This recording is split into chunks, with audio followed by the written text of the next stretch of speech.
कैसे देखते हैं, कैसे दोस्ती दुश्मनी, पक्का ग्रह और इस तरीके से आर्टिफिशियल जो प्लैनेट है वो कैसे देखते हैं, और आपकी किस्मत का प्लैनेट कौन सा है, ये बड़ा इंपॉर्टेंट है इसके अंदर कि आपकी किस्मत, आपकी लक को सपोर्ट करने वाला कौन सा प्लैनेट है, उससे रिलेटेड पीरियड कब आएगा, कौन सा काम करना चाहिए, कहाँ से आपको पैसा मिलेगा, ये बहुत सारी चीज़ें इसके अंदर है।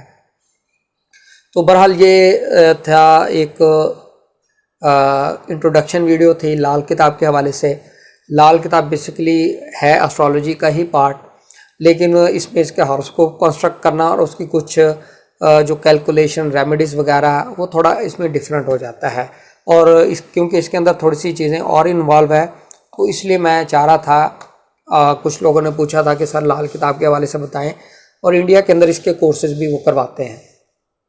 और बेसिकली ये अगर देखें तो रेमेडीज़ ज़्यादा है इसके अंदर, और आप अगर अपने हॉरोस्कोप की करेक्शन आपको नहीं पता तो जो चीज़ इसके अंदर मौजूद है वहाँ से आप जो है ना, जो अच्छा एस्ट्रोलॉजर है वो इसकी करेक्शन भी कर सकता है। उम्मीद करता हूँ ये वीडियो आपको पसंद आई होगी।